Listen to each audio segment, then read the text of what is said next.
Lembaga penyedia indeks MSCI memperbarui metodologi penyaringan saham yang mengalami lonjakan harga ekstrim atau extreme price increase.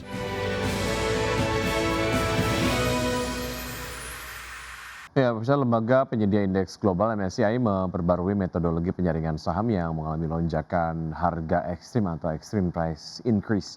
Dalam pengumuman MSCI, metode terbaru ini akan diterapkan mulai review periode Agustus 2026.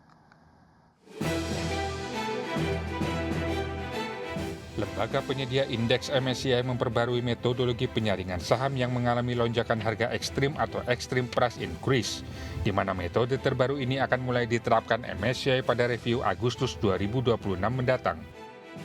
Dalam pengumumannya pada 16 Juli waktu setempat, MSCI menerangkan bahwa pihaknya akan memberikan pengecualian penyaringan EPI bagi saham yang telah mendapatkan pledging EPI dengan foreign inclusion factor mencapai 0,75 kali.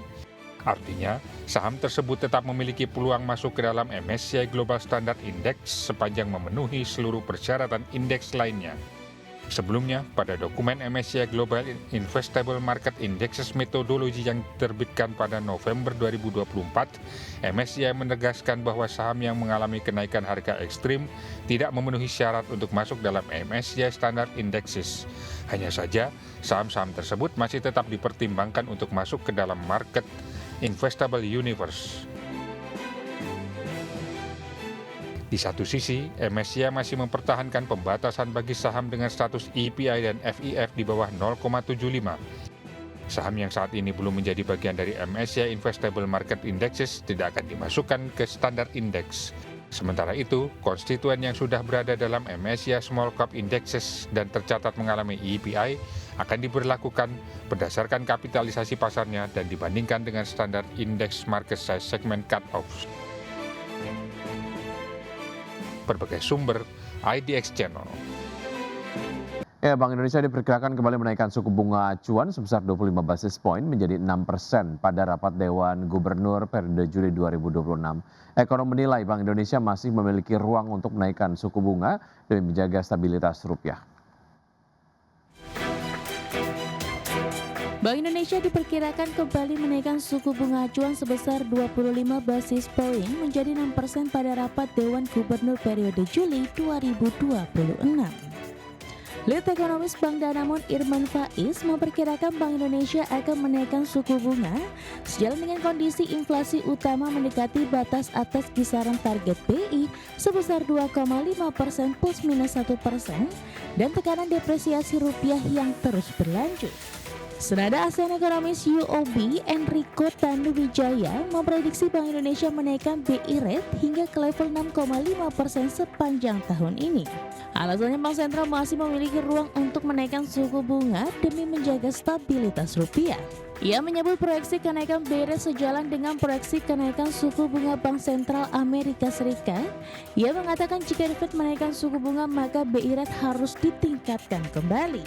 Sebagai catatan pada periode Mei hingga Juni tahun ini Bank Indonesia telah menaikkan suku bunga sebanyak 3 kali hingga mencapai level 5,75%. Kenaikan BI rate yang terakhir adalah pada rapat Dewan Gubernur periode Juni 2026. Gubernur BI Peri Warjio mengatakan kenaikan BI rate tersebut merupakan langkah lanjutan untuk semakin memperkuat stabilitas nilai tukar rupiah di tengah tingginya ketidakpastian global. Berbagai sumber, IDX Channel. Pemirsa, PT Dharma Henwa Tbk mendirikan 3 anak usaha baru sebagai bagian dari strategi diversifikasi dan pengembangan bisnis. Ya, ketiga entitas yang bergerak di sektor kelistrikan, infrastruktur, dan hospitality tersebut diharapkan dapat mendukung keberlangsungan usaha perseroan dalam jangka panjang. PT Dharma Henwa Tbk mendirikan 3 anak usaha baru sebagai bagian dari strategi diversifikasi dan pengembangan bisnis. Ketiga entitas tersebut akan bergerak di sektor kelistrikan, infrastruktur, dan hospitality. Berdasarkan keterbukaan informasi kepada Bursa Efek Indonesia, 3 anak usaha yang didirikan yakni PT DH Listrik, PT DH Infrastruktur, dan PT DH Arunika Hospitality. Direktur and Corporate Secretary PT Dharma Henwa Tbk Mukson Arif Roshidi mengatakan, Pendirian ketiga anak usaha tersebut merupakan bagian dari strategi perseroan memperluas lini usaha sekaligus memperkuat struktur bisnis melalui entitas anak. Menurutnya langkah tersebut diharapkan dapat mendukung keberlangsungan usaha perseroan dalam jangka panjang melalui penciptaan sumber pendapatan baru sekaligus memperluas peluang memperoleh proyek-proyek baru. Adapun PT DH Listrik didirikan untuk menjalankan usaha di bidang pembangkitan tenaga listrik, penyediaan tenaga listrik dalam satu kesatuan, serta aktivitas penunjang ketenaga listrikan lainnya. Sementara itu PT DH Infrastruktur akan menjalankan kegiatan usaha yang mencakup layanan kepelabuhan, pergudangan, angkutan laut, untuk barang umum maupun khusus serta jasa pendukung transportasi darat dan perairan. Di sisi lain PT DH Arunika Hospitality akan bergerak di bidang jasa manajemen akomodasi, hotel, jasa boga, penyediaan makanan, jasa kebersihan, konsultasi manajemen dan bisnis, hingga penyediaan tenaga kerja. Berbagai sumber, IDX Channel.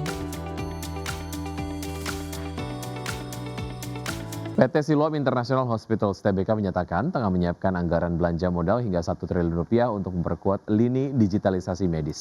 Presiden Direktur Siloam International Hospital, David Utama, menjelaskan bahwa alokasi modal tersebut khususnya akan digunakan untuk mendorong pengadaan unit bedah robotik. Manajemen Siloam menjelaskan pos belanja modal senilai 1 triliun rupiah tersebut akan dialokasikan dalam kurun waktu 2025 hingga 2029 mendatang. Dalam laporannya, modal yang disiapkan tersebut sepenuhnya berasal dari internal kas perseroan, di mana seluruh keuntungan bersih operasional yang didapat saat ini diputar kembali mendanai belanja modal secara mandiri. Sementara itu hingga saat ini perseroan tercatat telah mengoperasikan sejumlah teknologi bedah robotik Muktahir di berbagai jaringan rumah sakit milik perseroan. Pemirsa, PT Bekasi Fajar Industrial Estate Tbk tetap optimistis mampu mencapai target marketing sales senilai 600 miliar rupiah di tahun 2026. Ya, perseroan menilai permintaan terhadap kawasan industri masih terjaga terutama dari sektor data center, logistik, hingga makanan dan minuman. PT Bekasi Fajar Industrial Estate Tbk tetap optimistis mencapai target marketing sales sekitar 600 miliar rupiah pada 2026. Meski sektor manufaktur tengah menghadapi tekanan dan pelemahan nilai tukar rupiah masih membayangi perekonomian. Persero menilai permintaan terhadap kawasan industri masih terjaga terutama dari sektor-sektor dengan prospek pertumbuhan tinggi seperti data center, logistik, hingga industri makanan dan minuman. Manajemen melaporkan hingga kuartal 1 2026 perseroan telah membukukan penjualan lahan industri seluas 2 hektar dengan nilai marketing sales mencapai 55 miliar rupiah. Sejauh ini perseroan belum mengubah target marketing sales tahun ini dan menilai minat investasi ke kawasan industri memang melambat, tetapi permintaannya masih cukup terjaga. Oleh karena itu perseroan tetap mengedepankan strategi pemasaran yang adaptif dengan fokus pada sektor-sektor yang memiliki prospek pertumbuhan positif. Di sisi lain, pelemahan rupiah dinilai dapat menjadi salah satu faktor yang meningkatkan daya tarik investasi Indonesia bagi investor asing. Namun manajemen menegaskan keputusan investasi tidak hanya ditentukan oleh nilai tukar. Berbagai sumber, IDX Channel.